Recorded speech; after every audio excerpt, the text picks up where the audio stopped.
Hey guys, what's up? What's up? It's me, Sean John, your Moving Biz CEO. Welcome to the channel. Hit subscribe, hit thumbs up. Thank you for everybody who's hitting the channel up. So we're usually talking about on this channel how to grow and build your business, scale it, how to create additional income revenue streams through your business, how to reach your customer, get them to say yes before you even make an offer. All kinds of things pertaining to business, how to grow and scale your business, and we still do. But today we're just going to change it up just a little bit, and we're going to talk about something that happened to me, which was a bad experience, a horror story. And so keeping in line with the theme of Halloween, I'm going to tell you a moving horror story today. In fact, it was a moving nightmare for me, and hopefully you never experienced this. And but this happened to me. It's a true story. And so I just thought we had a little fun today and kind of share with you. And so here we go. So whenever I first started my moving business in 2017, shortly after I started, I got a call. I still remember the call. I still remember the guy's voice. I remember everything. So the guy called, and at that time we were located in Louisiana. And the guy says this, because I'm new to the game. I'm new to the business. I don't even know what to charge. Just trying to get something going. Anything, right? Just trying to get the fire to stay lit. So this guy calls and he's like, hey, I've called around. I reached out to these companies. They're very expensive.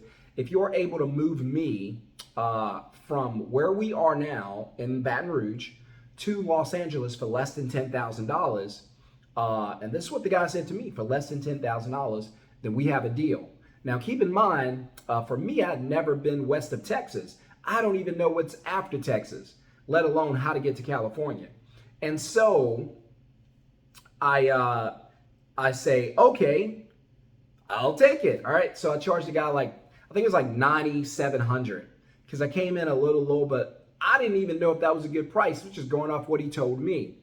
And so, but I knew I wanted to be in business. I wanted to make that money, right? And so I was like, all right, he said 10, I'll go a little lower, right? We came in. So here we go. We go out, we load the guy up in I think a Penske truck. And I spend all my money because I've only been in the game for like a month. I probably saved up like $1,500. I spend all my money, I allocate all my money to the rental of the truck because it's going cross country. You have to put a certain amount down. So my truck money, all my money's on the truck. And then and then I got to pay somebody to help me because I can't do this alone. And so hire somebody, we load the guy up. That person turns out they cannot leave the state. They cannot go with me to California.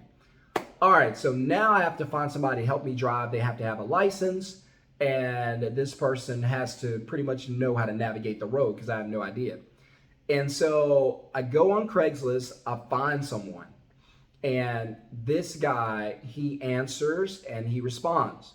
And so I'm like, all right, the move date, we're already packed. I'm like, hey, the customer's already flown out. Let's go. It's probably about a 3 or 4 day journey. We don't have money for hotels. We don't have money for food. We don't have money for anything. Let's go ahead and take off. So, because I promised him $500. He was with it, right? So I went I'm like, hey, dude, I'm at the store. I'm calling. Nobody's picking up. Then finally somebody answers. I'm like, hey, I'm at the store. He's like, yeah, I'm coming. And then I'm like, hang up. I'm like, okay. And I'm looking. People are walking out of the store and I don't see this guy. I'm like, all right, let me call this guy again. Call the guy again. I'm like, hey, man, I'm right in front of the store in the Penske truck. You cannot miss me. He's like, yeah, I'm coming. So at this point, I'm thinking, all right, I probably got screwed. I hadn't paid him yet, but I still need a driver to help me to go out there. And so I'm looking, people are coming out. Then this homeless man's next to the door. So the homeless man gets up, stands up, throws his little sack on or whatever as people are still walking in and out the door. And I'm still looking for this guy. And the homeless guy walks up to the truck. I'm like, I don't have any money to give this fella.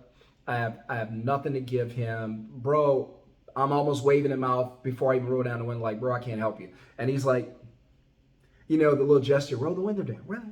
So I roll the window down. I'm like, hey, man, I have nothing, dude. I wish I could. And he said, are you Sean? I say, yeah. He said, and I'm not going to say his name. He said, I'm the driver. I was like, what? He was, true story. He said, I'm the driver. I was like, wait, you're the driver? in my mind, I was going, the driver and the homeless guy? You can't be both. But it turns out the guy, he was homeless. He did have a drug addiction. I'll tell you more about that. And he was like, yeah, dude, I'm the driver. I got a license. I know how to get to California back. I was like, oh my gosh, this is not starting off well. And so I gave him half the money up front because I promised him 500, which was pretty much all I had. We couldn't even afford a hotel. The plan was to drive there. It was like 27 hours there, 27 hours back, nonstop. So we go out there. And I'm just starting out. We have no idea what we're doing. We get out there, get into California, have all these checkpoints and whatnot, which was all new to me. We get out there. We finally get into California, and guess what? The engine overheats on the truck. Boom, burns out right there on the road. That's why I always tell you guys, whenever you go out of town, take someone else's truck. Don't take yours. And so we get out to California. The engine, it erupts, right? Smokes everywhere. We got these folks' furniture in there. Just overheated, radiator burned out. So Penske, we chill at this restaurant or this truck stop. We must have been there half a day. So now we're losing time, losing money, and finally Penske comes out, brings us an extra truck. Well, actually, no. Penske sends a tow truck. They tow us through the mountains. Like, they have these little narrow roads that go through the mountains going into California. It scared the death out of me. And Penske tows us through this and back to a Penske shop where we transfer all the items into another truck. Now we take that truck to the customer. Right? We're already way behind schedule. Customer's like, where are you? Now we finally get there. We start unloading things. As soon as I open the back of the truck, that's what I always tell guys in the beginning, please don't post your business online until you know what you're doing, because you're going to get bad reviews and they're going to haunt you forever. They're not going to come down. And so we open the back of the truck like I do because I don't know if something's damaged, and I know that's a long ride. Open the back of the truck, immediately I see everything's moved. I see there's damage across the board. I'm talking about this is a nightmare. And so we start unloading everything, trying to kind of hide the things that were damaged. And then some of the things were just obvious. She had like this spa chair completely destroyed. And we're like, oh my gosh. So we unload everything as quickly as we can, trying to talk to the customer, keep them from watching everything, because we know we didn't do a good job. So we unload everything, put everything into the storage. And the customer just standing there and he's just looking in the storage. And I know he's sitting there and he's thinking about all this stuff that was damaged. And he's probably debating whether he should pay us or not. And I'm debating I'm thinking about whether or not this check is going to be good. And so the guy goes ahead and he's like, he writes a check, right? I give him a business name, he writes a check. And so in my mind, this check ain't gonna cash. So as we're driving off the storage, I still remember it. I'm looking through the rear view because the guy who was helping me as a driver, he's not a mover. This guy worked in cowboy boots and an open shirt the entire time, like a button-up shirt that's wide open. We had no idea what we were doing. And so he looks back, and I see him looking in the rearview mirror, and I'm looking like, what is he looking at? I look back, and the customer is embracing his wife, and both have their head down. I have no doubt she's crying because we damaged so much stuff. So in my mind, I'm like, man, let's get out of here as quickly as possible. Get back to Louisiana. I'm broke. I got to start over. Fine. I got a trip to California. Fine. And I'm looking at this check for $9,700. I'm like, that ain't cashing. No way. I know I'm broke. So we're going back. We stop because I'm exhausted. And so I'm like, dude, I got to take a quick nap. We haven't taken baths. We haven't slept, haven't anything. And because we're rotating, and you know it's hard to sleep in those trucks. And trucks bouncing everywhere, making all that noise. And we stop at a truck stop. I'm like, dude, I get like 2 hours of sleep in. And then I probably close to oversleep. And then he opens the door. Bam, like, bro, where you been? He's like, man, I'm walking around killing scorpions or something like that. I was like, okay. And we get back in. I'm like, bro, I'm tired. Can you drive? He's driving. And then I see him pull out some Advil. I'm like, dude, some Aleve. I'm like, bro, are you, I'm like, man, you good? You got a headache or whatever? You need me to take over? He's like, no, I'm good. So he poured in his hand. I'm watching. The dude poured 8 ibuprofen into his hand. And then he pops them all. I'm like, whoa. I'm like, bro, whoa, you just took too many. He was like, man, that ain't enough. I was like, oh my gosh. And so he was high on meth, and then he added the ibuprofen. I thought he was gonna die behind the wheel, just heart explode. So I'm like, bro, let me drive. I cannot let you drive. I can't die on this highway. And so I get behind the wheel. I'm driving. We're going back. This is a long, long ride. We get back to a little bit outside of San Antonio. We're stuck in traffic. A huge truck has caught on fire. Unbelievable. This night is going on forever. I'm tired. He's tired. I just got to get home. And we make it back to Louisiana. It's time to drop him off. I pay him the rest. He goes back to sitting down at the store. I know I'm in trouble. This customer is upset, pissed, probably not paying us. I've lost everything because I didn't know what I was doing. I just wanted to get the money. The money ain't that important, I learned. Perfect your craft. The money will be there. And so I get back to Louisiana, turn the truck in because I'm trying to save money. I got no money. Turn the truck in. The next day I take the check to the bank. I know it's not going to cash, but Chase had this thing where they give you like $200 up front. I'm thinking that's all I got.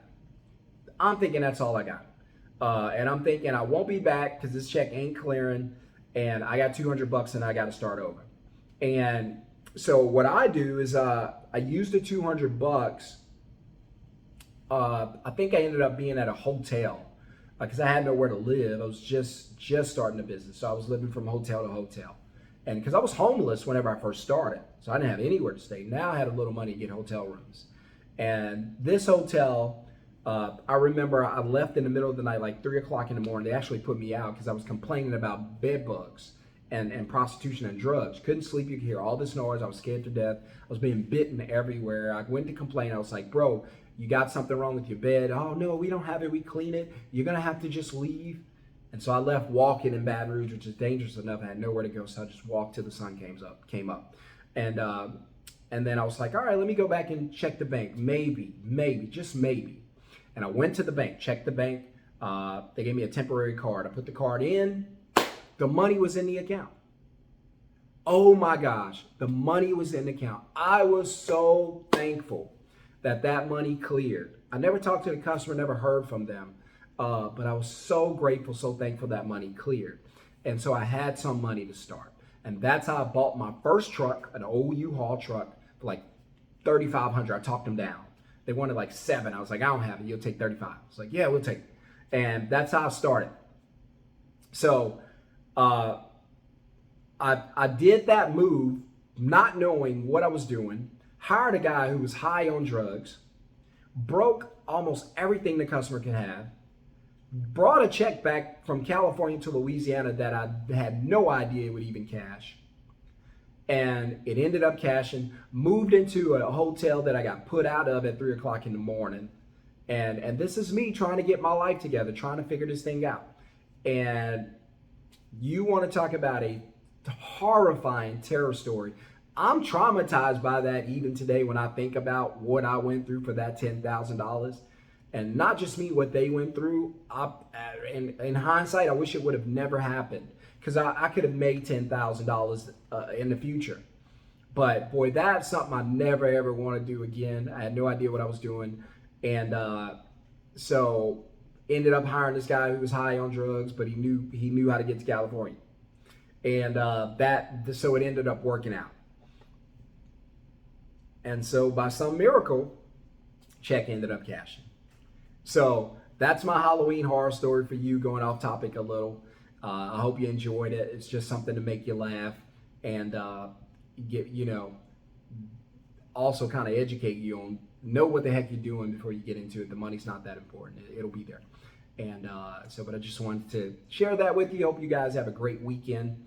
And also, if you want to get training, if you want to get coaching from me, then I'm going to drop a link in the first comment below. I'm doing live training coming up in November. It's going to be awesome. It's going to be amazing. I'm going to teach you some things about your business that you do not know. I'm going to teach you how to make money in ways you never thought of, right? Because a lot of you guys out there, you're struggling to grow your company. You need to be in a class. You're struggling to make revenue. There's an off season for you. There should not be an off season. I'll show you how to avoid that and stay busy year round and continue to make money. So hit subscribe, hit thumbs up, guys. I'll see you on the next video. I hope you enjoyed this. This is just for fun. But if you have any question or comment, drop it.